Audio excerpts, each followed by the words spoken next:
start today with Abe from Awards Buzz. Hello. Hi. Hello. Thanks to you both for being here. How closely are you following your younger selves on the show, and what kind of relationships have you developed with the actresses playing your younger versions? This is a good question for us because we both are very close to the actresses playing our younger versions.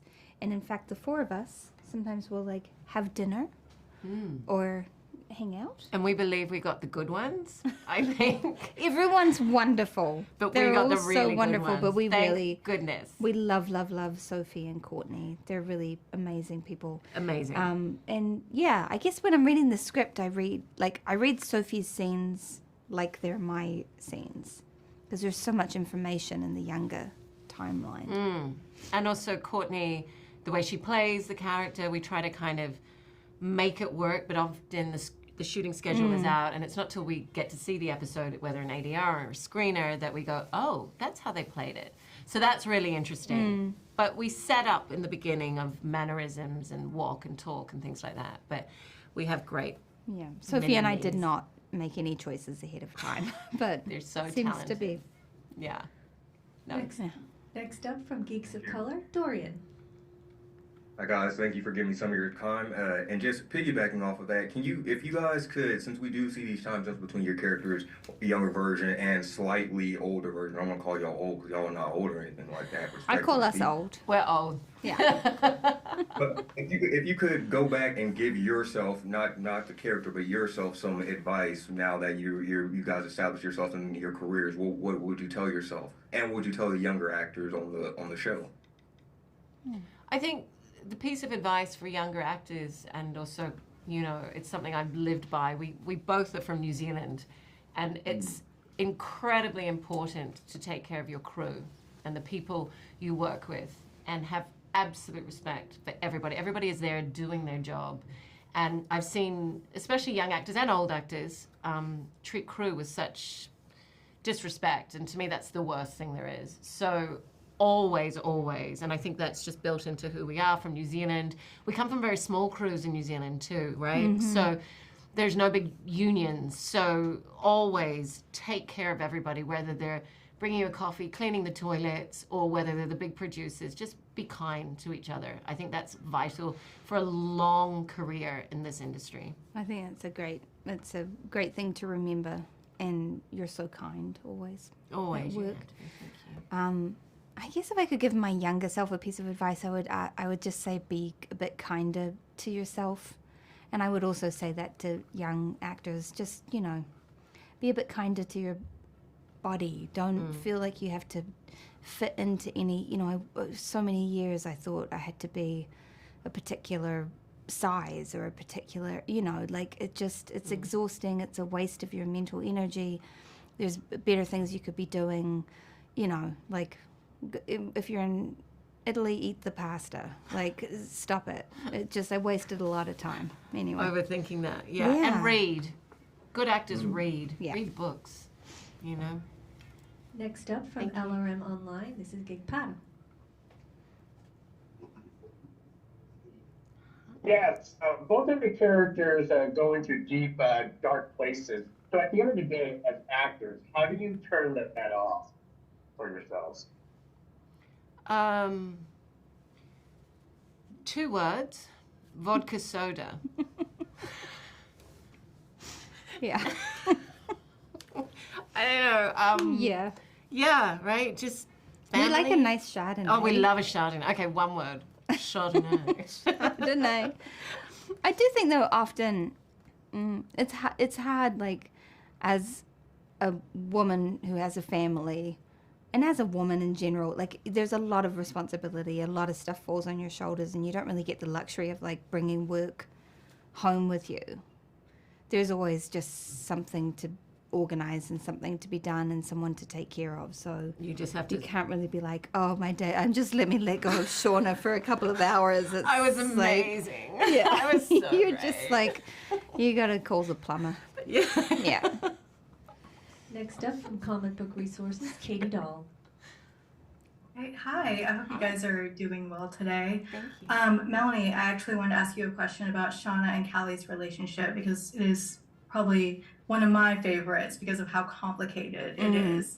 Your daughter relationships will always get to me in TV. I was wondering in this season in particular, now that Callie is more in the know of who Shauna is, who her dad is, you know, like what they've done in the past. What kind of relationship does Shauna want with Callie? Is she trying to be more of a mother or more of a friend to her? I think she's so petrified to be close to her at all. She's so worried that something's going to go wrong, that she's going to lose her. She's so deeply traumatized from what happened to her with her first baby. And she just doesn't know. She would love nothing more than to be close to her, but she does not know how to do it. So it's this very complicated thing where she does try to be her friend. That is kind of her way in, because being a mother is, first of all, like so foreign to her and also terrifying.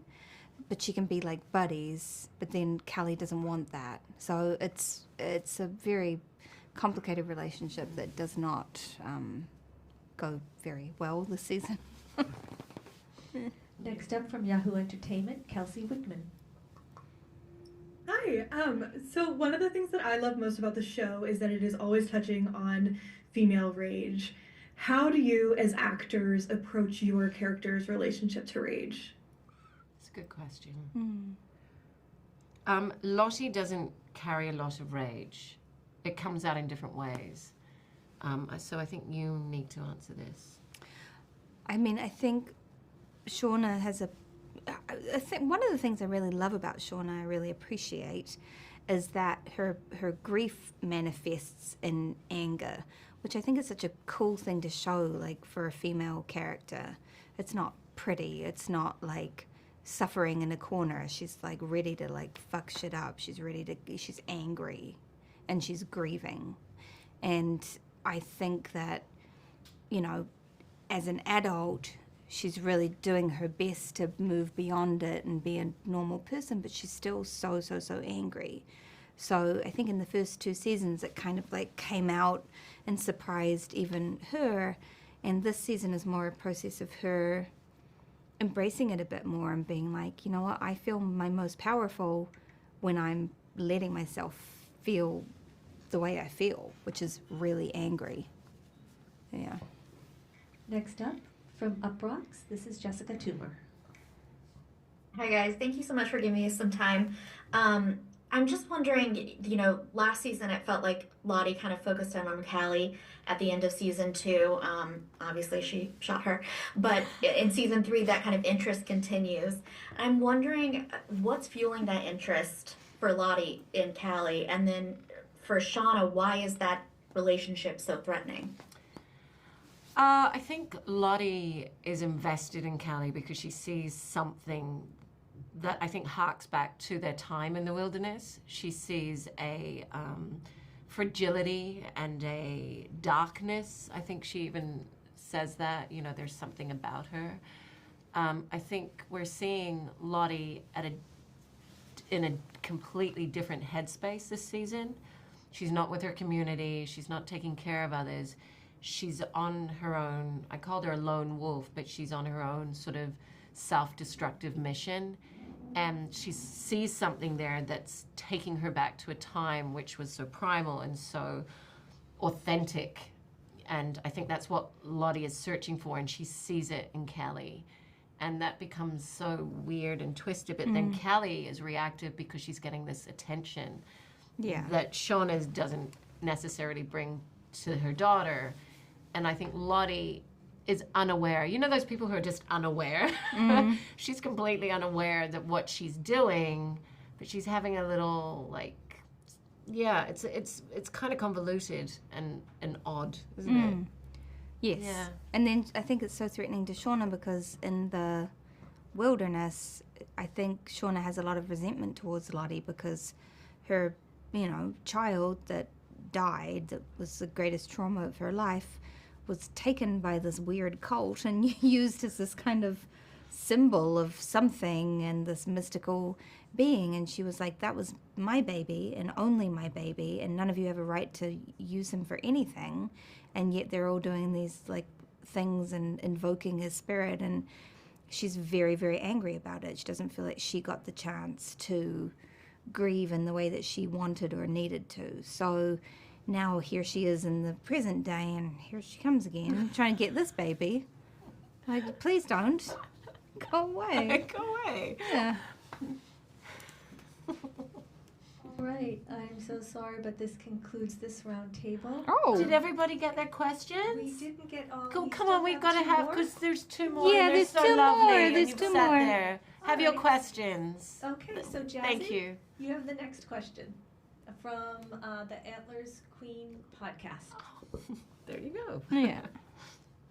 Oh my, thank you so much. I'm Jazz. I'm from the Antler Queens podcast. The shared trauma bond between all of the Yellowjackets girls obviously runs very deep, and perhaps deeper than the bond between Shauna and her own family. Will Shauna recognize that her hiding her trauma is causing another form of trauma for her own family, and will she kind of embrace and acknowledge the dark sides in her husband and daughter? I don't know that her husband has a dark side. He seems pretty straightforward. Yeah, it's a real journey this season with Shauna and her family, and there is a lot of processing, like who she is, and they're being quite realistic about who she is, and it's definitely some changes this season. And she's so Thank you good. so much. Oh, so good. All right, and for our last question, this will be Sarah Carey from That Hashtag Show. Hi, ladies. Thank you so much. I'll do this so fast. With each season is leveling up, right? We have murder, affairs, cannibalism, and then Natalie getting killed. What can fans look forward to for season 3? To give me like your 30-second pitch of the new season with all the teases you can give. Oh God, I'm very bad at pitching and teasers. The new season it's really exciting. A lot happens. In my mind, too many things happen. I don't know. I have a very hard time processing when there's any kind of death on the show.